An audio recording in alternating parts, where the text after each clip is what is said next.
Bom dia, gente. Então vamos falar sobre o livro Algoritmos de Destruição em Massa, capítulo 2 e 3, que fala sobre educação, né?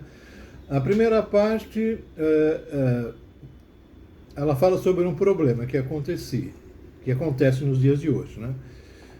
Antigamente havia poucas universidades e muitos alunos. Com isso havia pouca concorrência entre as universidades, mas de repente surgiram mais universidades e surgiram então uma quantidade muito grande de universidades e pouco público, poucos alunos que se dividiam entre essas universidades. Com isso, o custo da universidade se tornava maior, né, do que o que a universidade conseguia receber dos alunos. Além do que havia a qualificação, ou seja, o número de alunos diminuía com o passar do curso, né? Então, o curso de 6 anos começava com 100 alunos e terminava com apenas 20. E esses 20 não davam para pagar o custo dos professores e da própria universidade. Com isso, as universidades começaram a ficar endividadas. Não só nos Estados Unidos, mas como no Brasil. Foi um acontecimento que aconteceu em vários lugares do mundo, né?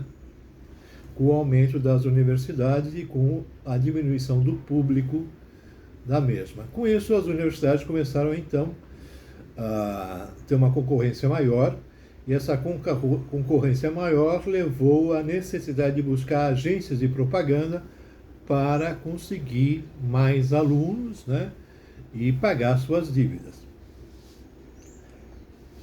Né? Aí as agências de propaganda, né, que não têm uma grande não são muito idôneas, né, utilizaram de metodologias, né, talvez até criminosas, né, para conseguir um público de interesse para essas universidades. Então, eles utilizavam o que é chamado de leads, né? Leads, o que é? Você pega, coloca um anúncio na internet oferecendo alguma coisa, por exemplo, um brinde, um livro gratuito sobre um determinado assunto.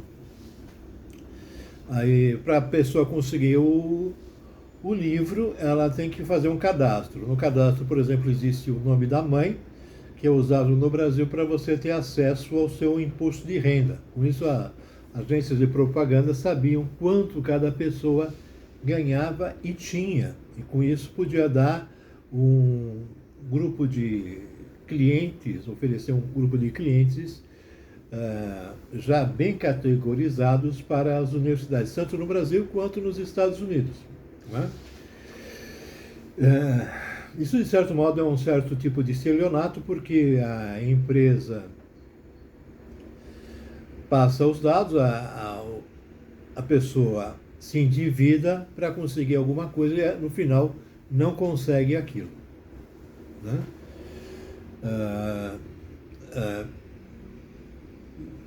Tudo surgiu na crise educacional que nós estamos vivendo nos dias atuais. Né? Ou seja, as universidades conseguiram mais alunos por causa dessas agências de propaganda. Esses mais alunos, elas começaram a investir mais nas próprias universidades em vez de pagar suas dívidas, achando que iam conseguir mais alunos ainda, e não conseguiam, e acabavam fechando, tanto no Brasil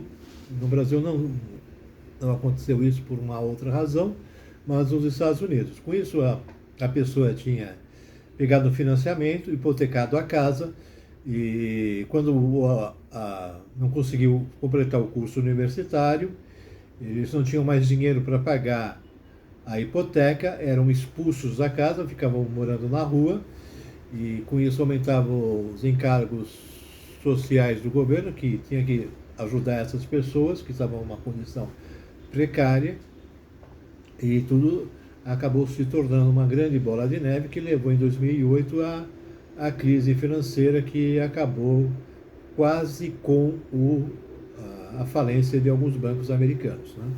Como é dito no livro. Né? Uma coisa muito interessante que a gente tem que dizer aqui é que a autora tem uma visualização muito limitada em relação à realidade, né? Ela vê tudo como se fosse um algoritmo, né? Por exemplo, vou fazer o almoço é um algoritmo. Eu vou no supermercado é um algoritmo. E eu respondo o acesso à internet é um algoritmo. Exatamente. Existem scripts, né? Existe uma codificação que em tudo que você usa no computador.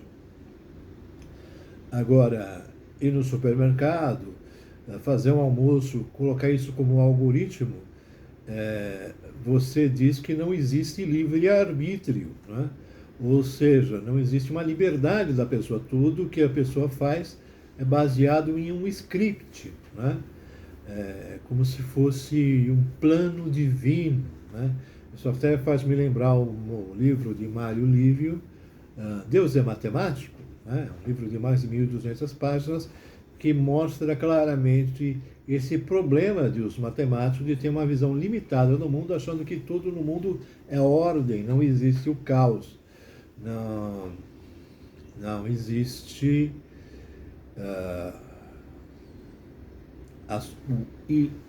o inovador, a surpresa, o humano na questão, né? Bem, aqui, inclusive, na página 120, a autora diz uma frase muito curiosa, né? Eu vou ler para vocês aqui. E cada vez mais as máquinas estão examinando nossos dados por conta própria, procurando os nossos hábitos e esperanças, medos e desejos, e através do machine learning, né, que é o aprendizado automático de máquina, o domínio em franca expansão da inteligência artificial. O computador mergulha nos dados segundo apenas instruções básicas, o algoritmo encontra padrões por si próprio, então, com o tempo, traça relações entre os padrões de resultados. Em certo sentido, ele aprende. Não, ele não aprende, né? E também não é uma inteligência artificial, né?